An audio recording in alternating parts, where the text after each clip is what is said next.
नमस्कार, अग्निपथ देख रहे हैं आप और मैं हूं आपके साथ राखी। कहते हैं शादी सिर्फ दो लोगों का पवित्र बंधन नहीं बल्कि दो परिवारों का मिलन होता है।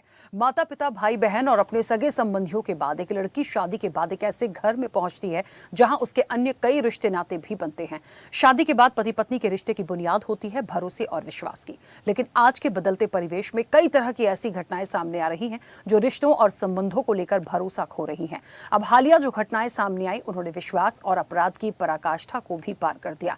देश भर में चर्चा पहले नीले ड्रम और फिर शिलोंग में राजा और सोनम के हनीमून ट्रिप की हो रही है। इन दो घटनाओं ने न सिर्फ लोगों को बल्कि पूरे समाज को सोचने पर मजबूर कर दिया कि हमारा समाज युवाओं की सोच को आखिर कौन सी दिशा मिल रही है। क्योंकि जिस तरह से मेरठ में सौरभ राजपूत हत्याकांड में उसकी पत्नी मुस्कान रस्तोगी और उसके प्रेमी साहिल शुक्ला ने मिलकर सौरभ की हत्या की और शव को एक ड्रम में डालकर सीमेंट और रेत के घोल से भर दिया था, और अब मेघालय के शिलोंग में जिस तरह इंदौर के राजा रघुवंशी के साथ सोनम और उसके प्रेमी ने जो साजिश रची उसने वाकई दिल दहला दिया। अब इस तरह की घटनाओं से हर कोई हतप्रभ है तो समाज, परवरिश, रिश्तों, नातों, संबंधों और भरोसे पर सवाल खड़े हो रहे हैं। उधर बागेश्वर धाम के पंडित धीरेन्द्र कृष्ण शास्त्री ने भी समाज में हो रही इस तरह की घटनाओं पर चिंता व्यक्त की है। बागेश्वर धाम के पीठाधीश्वर पंडित धीरेन्द्र शास्त्री 17 दिन के विदेश दौरे पर हैं। सिडनी में कथा के दौरान भारत में हो रही शादियों के बाद मर्डर की घटनाओं पर पंडित धीरेन्द्र शास्त्री ने इंदौर के राजा रघुवंशी हत्याकांड का जिक्र करते हुए कहा कि इस घटना के बाद अविवाहित युवाओं में डर का माहौल है। हम भी शादी से डरने लगे हैं। धीरेन्द्र शास्त्री ने कहा, एक से एक खतरनाक नीले ड्रम वाली देवियां निकल रही हैं। उन्होंने कहा कि पहले लगता था अरेंज मैरिज सही है, फिर लगता था लव मैरिज सही है, अब दोनों ही बेकार लग रही हैं। जब से ये राजा वाला कांड सुना है बड़ा बेकार सा लग रहा है। पंडित धीरेन्द्र कृष्ण शास्त्री ने कहा कि हमने सुना है लुगाइयों के सामने बुद्धि और शक्ति दोनों नहीं चलती, और ये बात हमको सिडनी के ही प्रभावित पुरुष ने बताई है। भारत में तो पत्नियों का बड़ा ट्रेंड चल रहा है। एक से एक खतरनाक नीले ड्रम वाली देवियां निकल रही हैं। तुमने सुना नहीं भारत की न्यूज़ों को? अभी कल नई खबर आई, सोनम। देखो तो तुम कहानियां। हमारे जैसे अविवाहित पुरुष डरने लगे। पहले लगता था अरेंज मैरिज सही है, फिर लगता था लव मैरिज सही है, अब दोनों ही बेकार लग रही। जब से ये राजा वाला कांड सुना है बड़ा बेकार है। तो बाबा रे बाबा, शादी से तौबा। देखिए, जब से ये सोनम और राजा वाला मामला सामने आया है इसके बाद ये बात तो सच है कि लोग ऐसा लगने लगा है शादी से तौबा करने लगेंगे या करने लगे हैं या कर लेना चाहिए, ये सवाल जैसे हैं। लेकिन जब पंडित धीरेन्द्र कृष्ण शास्त्री भी इस तरह की बात कह दें, और देखिए उन्होंने अपने ऊपर भी एक बात बोल दी कि हम जैसे अविवाहित, यानी अपने लिए भी थोड़ी शायद उनको चिंता हो गई होगी, लेकिन थोड़ा सा क्योंकि मजाकिया अंदाज में थे, हमेशा ही जब कथा बांटते हैं तो इस तरह के वो मूड में होते हैं, उसे ठीक है पर्सनल ना लिया जाए। लेकिन इस पूरे हत्याकांड ने, इस पूरे मामले ने एक सवाल तो खड़ा किया है कि आखिर भरोसा किस पे। यहां तो दोनों बातें हैं, आप लव मैरिज कर लीजिए, ना जाने क्या हो जाएगा, समाज वैसी प्रश्न उठाता है। अरेंज मैरिज करने के बाद भी वैसी ही होने लगेगा, तो फिर ये भरोसा और विश्वास जिस पर ये शादी टिकी होती है लोग कैसे करेंगे? क्या शादी करना ही छोड़ दें? हम सीधे चर्चा पर चलेंगे। हमारे साथ मेहमान जुड़े हैं, सबसे पहले आपका परिचय करा दें। सोशल एक्टिविस्ट हैं पिंकी श्रीवास्तव। पिंकी जी, बहुत स्वागत चर्चा में जुड़ने के लिए। पूर्व सीएसपी हैं नरेश शर्मा। नरेश जी, आपका भी बहुत स्वागत है। और महामंडलेश्वर हैं जूना अखाड़ा के शैलेश आनंद गिरी महाराज जी। आनंद गिरी महाराज जी, आपका भी बहुत स्वागत है। मैं चर्चा की शुरुआत सबसे पहले पिंकी जी आपसे करूंगी। मुझे सुन पा रही हैं पिंकी जी? हम पहले भी इस विषय पर बैठे थे। देखिए, अब तक की जितनी जांच हुई है, जितनी बातें आई हैं, ये बात बिल्कुल साफ हो चुकी है कि सोनम का हाथ था। दूसरी चीज ये भी आ चुकी है कि मास्टरमाइंड जो था वो राज था।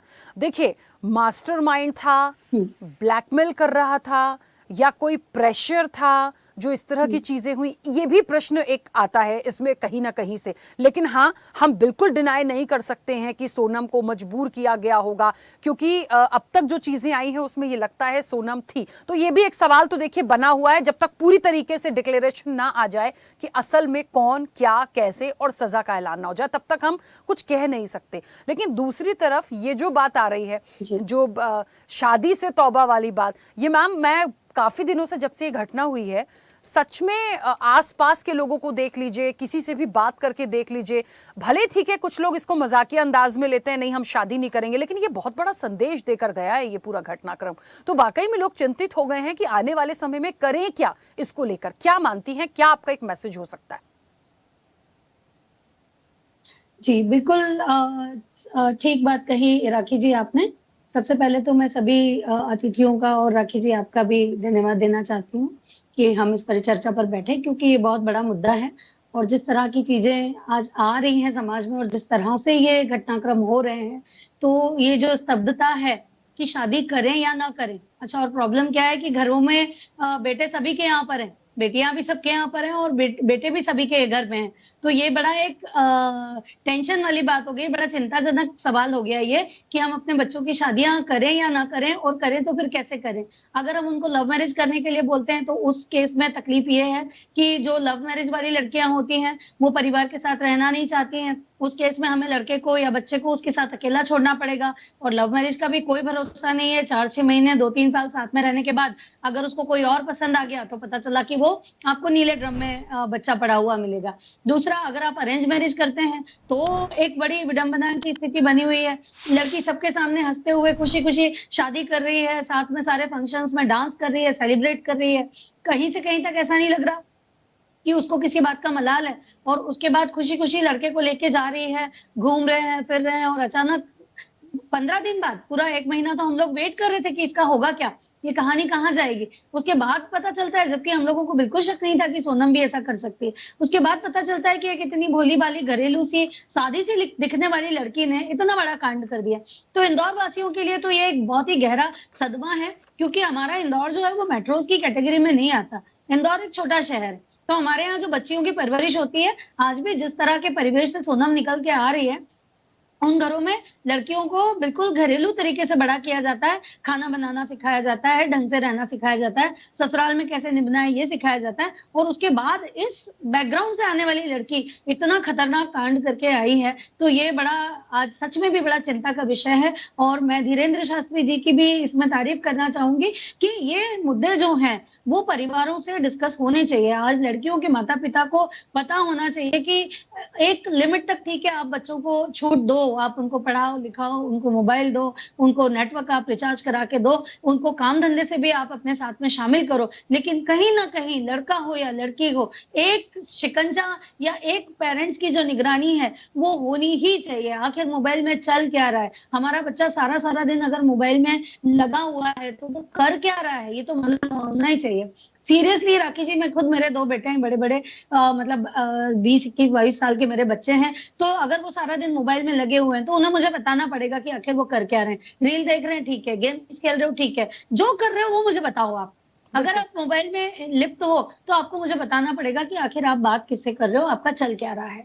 तो ये बहुत ज़्यादा ज़रूरी हो गया है परिवारों के लिए, और कहीं न कहीं बच्चों के ऊपर अंकुश लगाना भी ज़रूरी हो गया है। हाँ, एक बात बहुत बुरी भी लगती है कि हमने वर्षों संघर्ष किया है लड़कियों को बराबरी पे लाने के लिए। आज राखी जी, आप जिस जगह पर हैं या मैं जिस जगह पर हूँ, वो हमने बहुत आसानी से ये पोज़ीशंस हासिल नहीं की है। हमारे पीछे कई बेड़ियाँ थी, कई जगह हमें रोका गया, लेकिन हमने संघर्ष किया, हमने अपने आप को इस लायक बनाया। कई सारे प्रलोभनों को हमने पीछे छोड़ा, कई जगह पे हमने कॉम्प्रोमाइज किया, लेकिन आखिर में जाके हम हमारी जगह पे पहुंचे, और हमें बहुत खुशी होती है जब हम बहुत उन लड़कियों को देखते हैं जो बहुत अच्छा काम कर रही हैं। अभी हमारे ऑपरेशन सिंदूर की जो 2 हमारी महिलाएं थी जिन्होंने लीड लेके उस काम को पूरा किया, उन्होंने हमारा गर्व, महिला जाति का सर जो था वो गर्व से ऊंचा किया। लेकिन जब हम सोनम जैसी लड़कियों की बात देखते हैं, मुस्कान जैसी लड़कियों की बात देखते हैं, तो सच में दिल दहल जाता है। और ये जो परिचर्चा है आज, कहीं ना कहीं इसमें कुछ ना कुछ निकल के आना चाहिए। हम आखिर कहीं तो पहुंचे, क्या इलाज इसका हो सकता है, ये हमें सभी लोगों को समझना चाहिए। बिल्कुल, देखिए इस पूरे हत्याकांड ने एक बड़ा संदेश तो दिया है, समाज के लिए भी है। समझने की बात है कि आगे ऐसा ना हो, किस किस को समझना है। मुझे लगता है इस मैसेज ने, इस हत्याकांड ने सब कुछ बता दिया है। अब लोग कितना इसको समझेंगे, किस तरीके से लिखते हैं, ये तो खैर लोगों की बात है, लेकिन हाँ, गंभीर चर्चा है, विषय भी है। नरेश जी, मुझे सुन पा रहे हैं? हाँ जी, राखी जी, आपको सुन रहा हूँ। हाँ, नरेश जी, क्योंकि आप पूर्व सीएसपी हैं और मुझे ऐसा लगता है क्योंकि थोड़ा सा कानूनी दांवपेच पुलिस प्रशासन इस पूरे घटनाक्रम को लेकर मेरा आपसे सवाल रहेगा।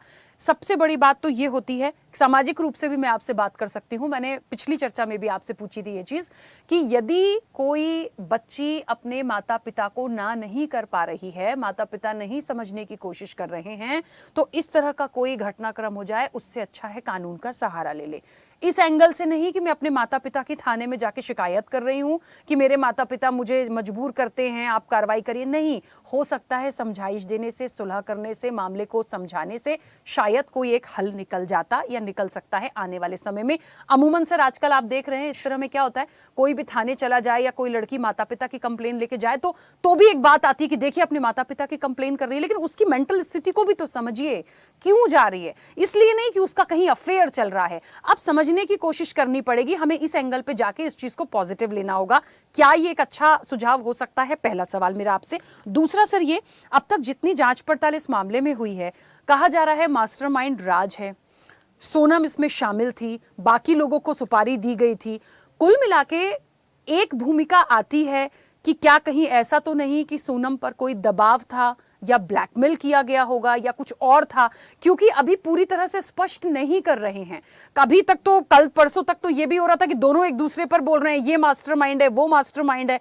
तो कहते ना कि जिस तरह से जांच पड़ताल हो रही है, पुलिस अपना काम कर रही है, उन पे भी सवाल पहले आ गए थे, अमूमन कई बार आ जाता है, परिजन भी पहले कह रहे थे मेरा बच्चा ऐसा नहीं है, लेकिन अब जो अभी तक चीजें आई हैं, क्या ऐसा माना जाए या जितनी कड़ियां आपने देखी हैं आपको लगता है कि हाँ सोनम दोषी है? सबसे पहले तो राखी जी, आपके पहले प्रश्न के संबंध में मैं निवेदन करना चाहूंगा। हिंदू धर्म में विवाह एक संस्कार है। संस्कार के दो अलग अलग मायने हैं। एक तो वो संस्कार जो हम अपने बच्चों को देते हैं कि वो किस प्रकार का आचरण अपनाए, दूसरा जो 16 संस्कारों में एक विवाह एक संस्कार है।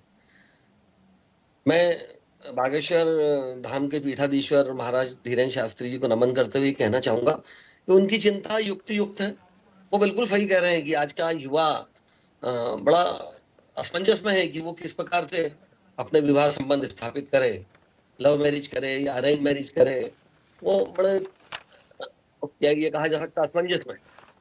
किंतु जहां तक पुलिस का सवाल है, पुलिस के पास अगर ऐसी कोई बालिका आती है, ऐसी कोई महिला युवती आती है और वो ये कहती है, और ऐसे उदाहरण आए हैं सामने जिसमें उन्होंने आके कहा कि साहब मैं फला व्यक्ति से, फला लड़के से शादी नहीं करना चाहती, मेरे माता पिता मुझे इसमें दबाव डाल रहे हैं और मेरा विवाह कराना चाह रहे हैं। उसके कई कारण बताती है, मान लीजिए वो क्या भी उसको और एजुकेशन लेना, उसको और पढ़ाई करना, वो फ्यूचर प्लानिंग कर रही है कुछ, या उसका किसी और से विवाह करने का उसका दिल कह रहा है।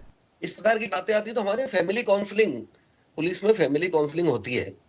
इसके अलावा अगर मान लीजिए वो उसकी उम्र शादी के योग्य है, तब तो फैमिली काउंसलिंग में उसको भेज देते हैं। जुवेनाइल एडवाइजर बोर्ड भी है हमारे पास में, जो उन लड़कियों को जो बालिग तो है किंतु मानसिक रूप से 18 से 21 साल की लड़की लगता है कि समझ नहीं पा रही है ठीक से, तो जुवेनाइल काउंसिल बोर्ड में भी उनको भेज देते हैं।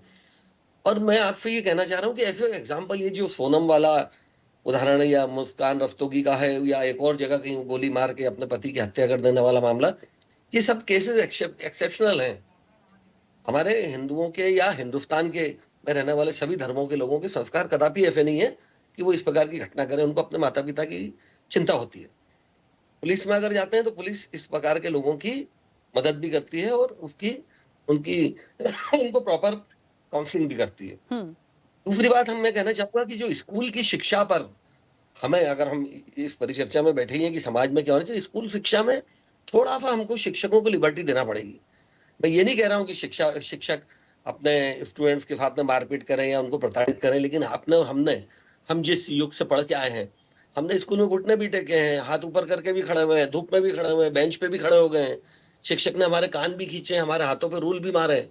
पर क्या मजाल कि हमारे माता पिता ने जाके कभी शिक्षकों से इस बात पे आपत्ति प्रकट की हो।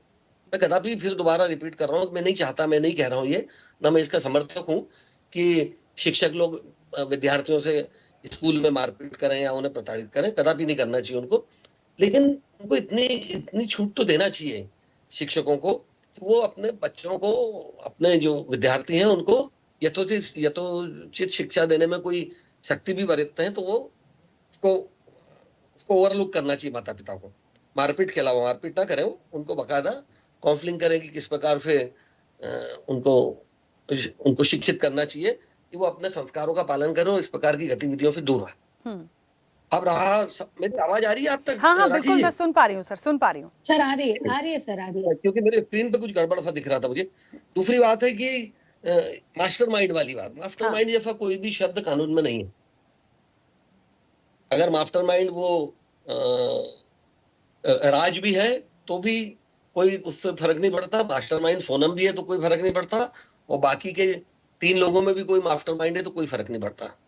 कॉन्स्पायरेसी का मतलब, कॉन्स्पायरेसी अगर आप आपराधिक षड्यंत्र में सम्मिलित हैं तो सब बराबर के दोषी हैं। इससे कोई फर्क नहीं पड़ता कि मास्टरमाइंड कौन है। जहां तक इन्वेस्टिगेशन का सवाल है, मैंने आपसे कहा था वो पिछली बार भी कि it is an excellent piece of investigation. Police के द्वारा किया गया बहुत ही सुंदर, बहुत ही प्रशंसनीय अनुसंधान है। देखिए, अब इसमें पूरा साइंटिफिक इन्वेस्टिगेशन किया गया, ड्रोन का उपयोग किया गया। अब वो बता रहे हैं कि वो हथियार जिससे हमला किया गया, मारा गया, 2 चोटें पहुंचाई गई, उसका पहली ही बार उसका उपयोग हुआ है। तो ये भी कोर्ट में प्रमाणित कर देंगे कि नया हथियार था, कहाँ से खरीदा गया, वो भी ये प्रमाणित कर देंगे।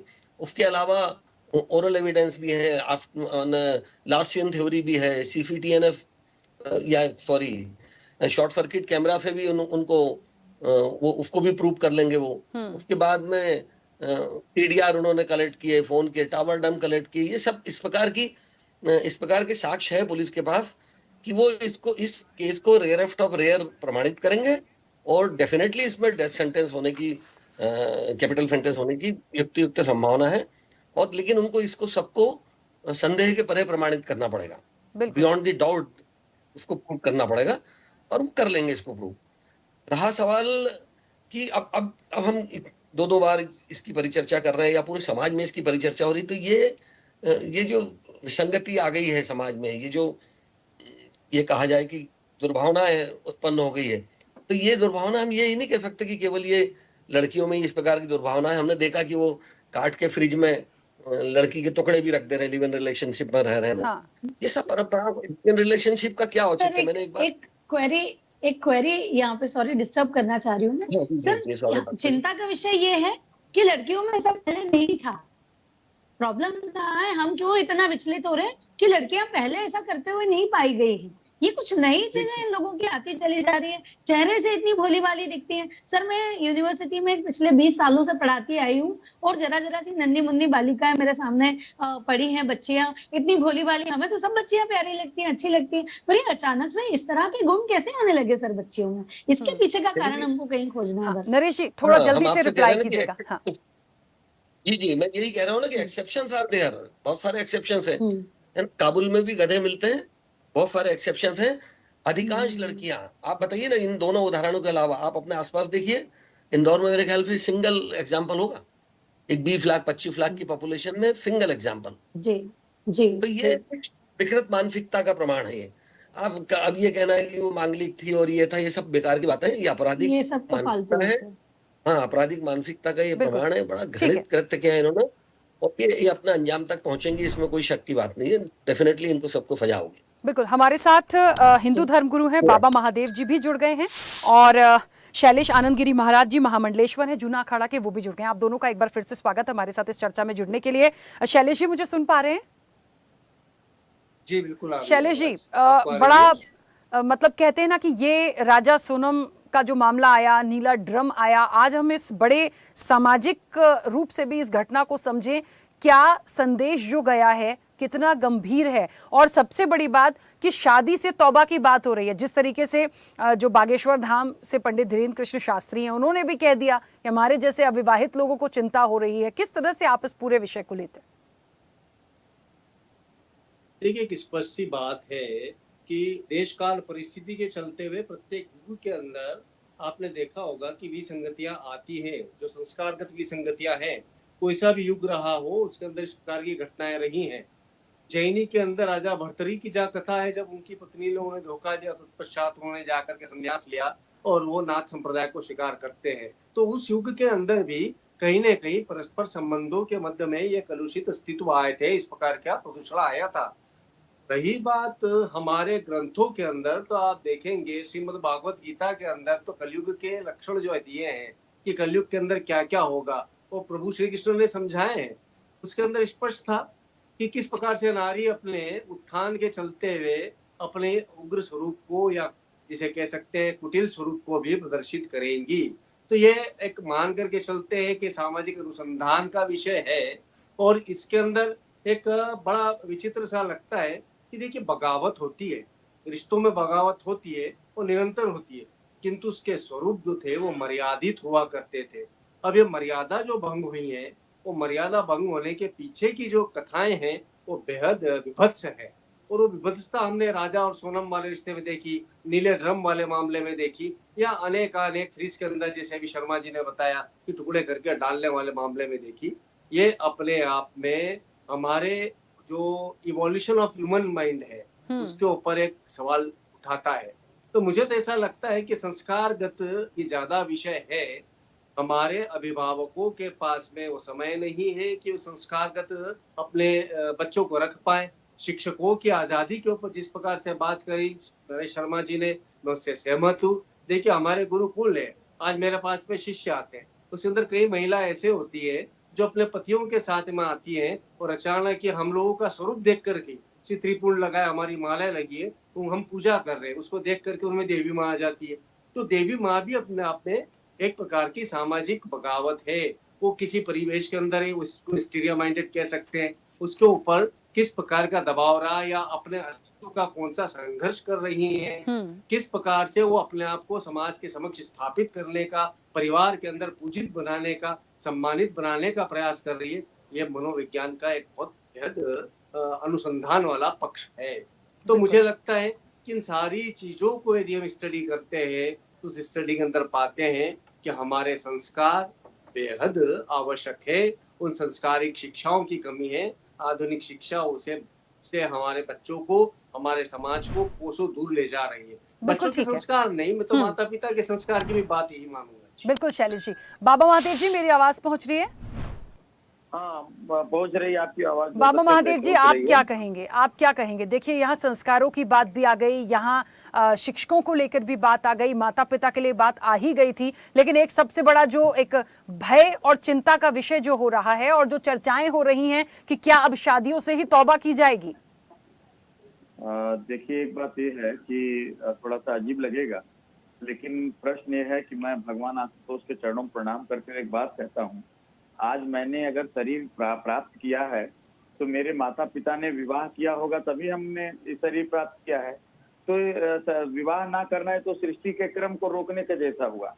लेकिन प्रश्न ये है क्या इससे विकृतियां रुक जाएंगी? विकृतियां शादी करने से नहीं है, विकृतियां मन में है, विकृतियां स्वभाव में है, विकृतियां आचरण में है।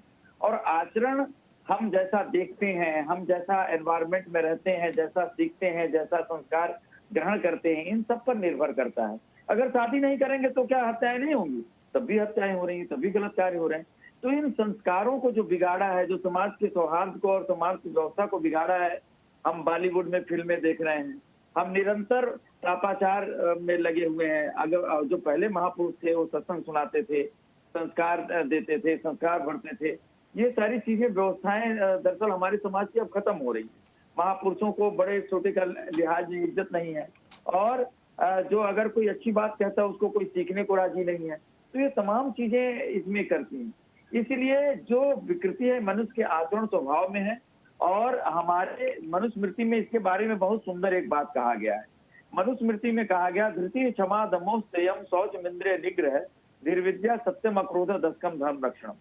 धैर्य, क्षमा, इंद्रियों का संयम, मन वाणी कर्म में एकता, उत्तम विद्या, अक्रोध, संतोष और पवित्रता, ये 10 दिव्य गुण हैं जो धर्म के जागृति के पश्चात मनुष्य के अंदर आते हैं। आज इंसान के अंदर का धर्म खत्म हो गया है। आज इंसान जो आचरण कर रहा है वह सब बाहर देख रहा है, जो समाज में बॉलीवुड में देख रहा है, आचरणहीनता, नग्नता, इन्हीं सब चीजों से। और इसके बारे में बॉलीवुड में भी बहुत जिम्मेवार है। वो सीरियल देखिए कैसे आते हैं, सास मतलब ससुर और बहू का रिश्ता, नौकर और मालकिन का रिश्ता, जेठ और भाभी का रिश्ता। तो एक रामायण काल था कि लखन जी ने सिर्फ चरण देखे थे माता सीता के, तो कभी उन्होंने माता सीता को भर निगाह देखा नहीं था, और आज ऐसे गंदे सीरियल चल रहे हैं। तो ये हमारे सीरियल, ये पिक्चर, ये जो संस्कार जहाँ से हम पा रहे हैं वो सब गलत ही तो पा रहे हैं। और सत्संग से आती दूर हो गया मनुष्य, सत्संग से कुछ सीखना नहीं चाहता, और एक नैरेटिव फैलाया गया कि साधु चोर होता है, साधु रेपिस्ट होता है, साधु लुटेरा होता है, साधु से मिलना नहीं। तो जो संस्कार देने वाले थे, जो शास्त्र ग्रंथों को बताने वाले थे, जो धर्म बताने वाले थे, जो नीति बताने वाले थे, जो समझाने वाले थे, वह गुरुजन का कोई सम्मान नहीं रहा। वो कोई अच्छा बात कहते हैं तो उसको सुन के राजी नहीं। और आज प्रेरणा स्रोत जो मीराबाई, आदि शंकराचार्य जी महाराज जी और भक्तों के जगह पे, और पहले देशभक्त थे उनके जगह पे आज बॉलीवुड के हो गए हीरो हीरोइन। तो इसलिए संस्कार भी बिल्कुल। बाबा महादेव जी, क्योंकि समय की सीमा है, मुझे बीच में रोकना पड़ेगा। आप सभी मेहमानों का बहुत शुक्रिया इस चर्चा में जुड़ने के लिए। देखिए, विषय ऐसा है कि हम सामाजिक परिवेश में यदि इस बात को लेकर जाएंगे, हमें बहुत वक्त की जरूरत पड़ेगी। लेकिन एक जो मैसेज आया है, देखिए, शादी से तौबा मत कीजिए, लेकिन हाँ, आपका व्यवहार कैसा है, आपके संस्कार कैसे हैं, आपका मन कैसा है, आपके विचार कैसे हैं, ये सारी चीजें बहुत इंपॉर्टेंट हो गई हैं। और किन चीजों को परखना है, ये इस कांड ने बहुत अच्छे से, हत्याकांड ने बता दिया है। तो मुझे लगता है आने वाला जो समय होगा वो आपको देखना है, समझना है। फिलहाल शादी से तौबा मत करिए, यही सभी एक्सपर्ट भी कह रहे थे, लेकिन चीजें बहुत बदली हैं और ये आने वाले समय में युवाओं को, परिजनों को हर स्तर पर समझने की जरूरत है। चर्चा में इतना ही। बने रहिए स्वदेश न्यूज के साथ। सबसे पहले देश। ऐसे ही वीडियोस के लिए लाइक करें, शेयर करें, फॉलो करें। YouTube पर जाकर सब्सक्राइब कर बेल आइकन दबाना ना भूलें और ताजा अपडेट्स के लिए स्वदेशलाइव.com पर जरूर जाएं।